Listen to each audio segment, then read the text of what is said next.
Hey guys, how's it going? Kripparrian here. Another Path of Exile 2 video for you guys. I'm hoping that this is a fairly well-timed video. Probably, if you've played a lot, you've started to hit up their new mapping system, and you're starting to realize that it's really difficult to progress in maps. Now, you may have this notion because you have not played Ruthless in Path of Exile 1, and seems to me there are huge similarities between map sustain in Ruthless and in PoE2. So I have played loads of Ruthless, and I think I have figured out some of the best ways to have map sustain, and to kind of show you guys to prove it here. This is day 3, but I had some of these since day 2, so I have waystones tier 15, tier 16 is the highest. I've done +1s, and I'll explain kind of how that works. I have a pretty good base. I've just been running them whenever, because I'm just not really running out. Okay, I had tier 14s at the end of the second day of the game coming out, and again I had no prior knowledge, experience, playtime, anything like that. So a big part of it is the Atlas skills. So you basically get 2 points in your Atlas skill main tree here. Whenever you do one of those, do 10 maps of tier 1. So you want to be doing those. It's pretty important to do those. And I will tell you guys what you want to do. So I believe it's here. Yes. So the first thing you want is this.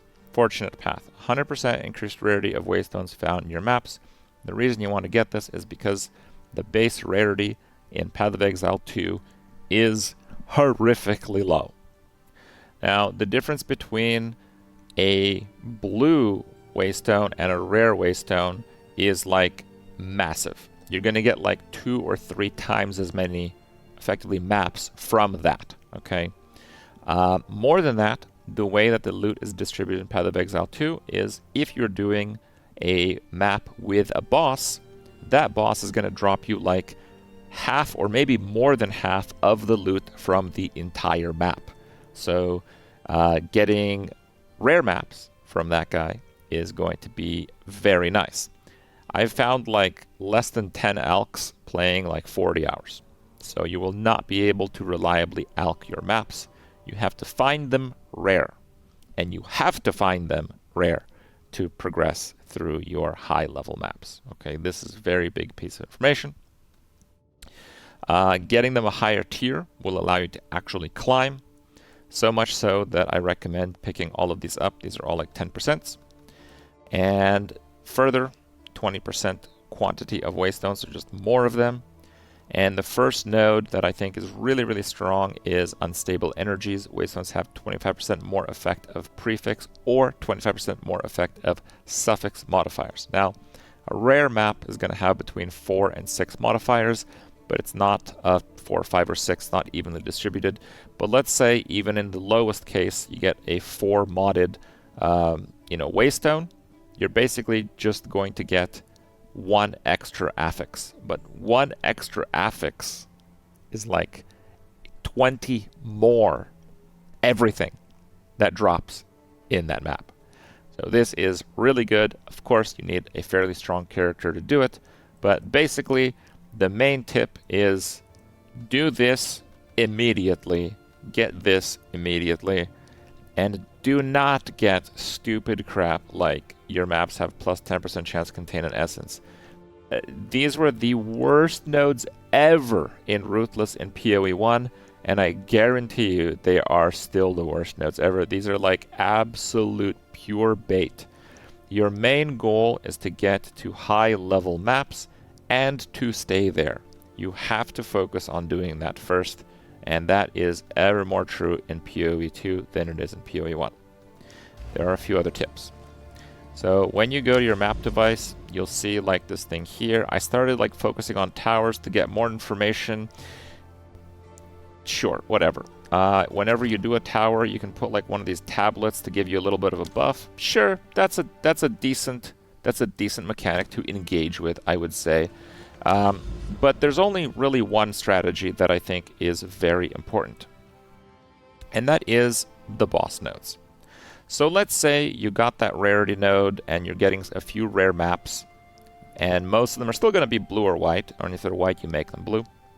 But you get a few rare ones, so you need to do the rare ones on the boss, because the more waystone, the more map dropped part of the map, that is going to effectively multiply everything that the boss will drop, and the boss effectively more than double the overall loot you get in the map. Okay, so let's say you are here and you have like 3 maps you want to run. One of them is rare, so you can go the blue one, the rare one. Okay, now sometimes, and it's very rare, and I'm not sure I have any to showcase, but sometimes you can get a plus level affix that is also a boss node. Here's one. So I can't click on this because I'm not there yet, but this is actually a boss, which is that first one there. That's the boss symbol. And then it's a ritual. The ritual doesn't matter. And then the last one is corrupted. So there's corrupted, and there's like another one that's basically corrupted too. And each of those give +1 level to the area. So if you put a level 15 map in there, it'll effectively be a level 16 map. Okay, so if you get like a particularly good rare map, you want to save it for these nodes. Okay, so what you're first going to start to notice is you're going to start to go through these quest lines and complete maps and go to the next and go to the next. So if you do a map higher than this, it'll still count.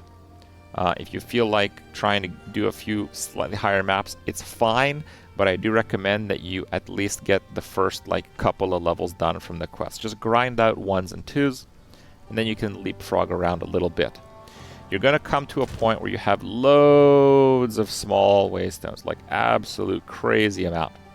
When you start getting a fair abundance of them, and you don't have that many of the high level ones, you want to behave a little bit differently in maps. So like we'll go back here, for example. So right now, so green is completed. This would be the next node. Okay. Now you can see the quest that I have is to complete, let's just say 10 maps at tier 10. So what would I do if I only had like 2 maps at tier 10? You're going to be in this situation a lot. Okay. So do you just do your next map at tier 10? Well, you can, but without a boss, without it being rare, the chance that you get another map from that is actually really low.